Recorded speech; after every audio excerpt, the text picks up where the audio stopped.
Hello there, this is Simon and this is a new set of videos about WordPress. There's lots of videos out there that are all whiz and bang, but sometimes you just need a gentle chat through the essentials. So that's what I'm here for. Shall we start with what happens when you first install WordPress? So you have WordPress installed and you have a completely blank canvas. This is the screen that you're greeted with. So this is the main dashboard that you will always log into as an admin or a shop manager when you're going onto your WordPress website. Everything can be moved around, so for example you might want to move that over to there. You just click and drag, you can move things around and so on. It's quite easy. And you can also tweak what appears. So for example, you might not need that there. So if you, at the top, if you tap on that and the at a glance, watch that disappear. Simple as that. So you can really tidy up what you don't or do need. And as you add more plugins, for example Google Analytics, that will appear in here as well automatically, and you can hide it or you can show it. Don't know why you want to hide it, but you could if you wanted to. So that's the options at the top there. I wouldn't worry too much about what's down here. This I personally never have showing. I don't know why we need to see that, but it's okay if you want to follow it.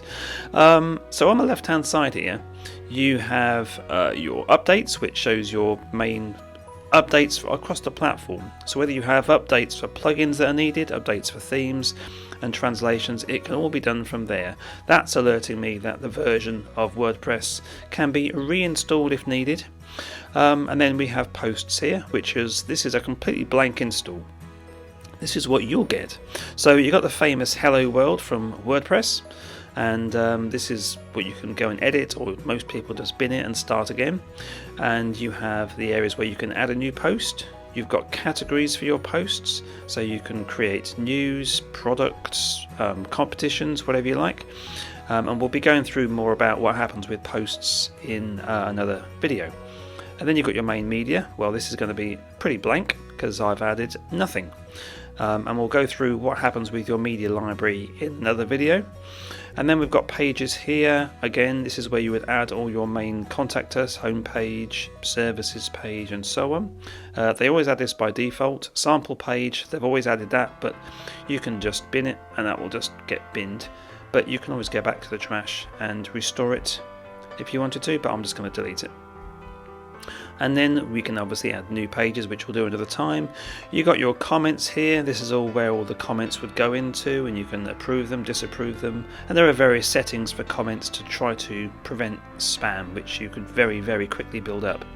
And then you've got your main appearance for your themes, where you would want to upload your theme that you might have bought or got a free one. You can customize it, so you can maybe customize the color scheme, customize various aspects of the way it's designed and looks, and different themes have different areas in there as well. You've got your widgets for your sidebar, for example an Instagram feed, and then you've got your main menus, you've got a background, and then you've got your theme editor, which I wouldn't really go into unless you really know what you're doing.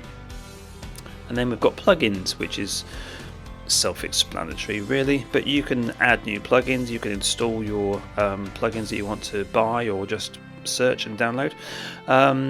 Editor I wouldn't worry about. Users is where, as it says, where your users are, your customers, or even your own staff.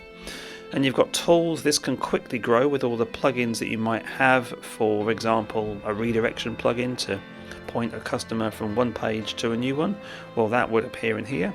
And then you've got settings, which has got a wealth of information about the settings on your platform. For example, permalinks, which we'll go through another time, but is essentially the URLs, the slugs, the website address in layman's terms. So that is the main screen. So once you've logged in, that's what you get.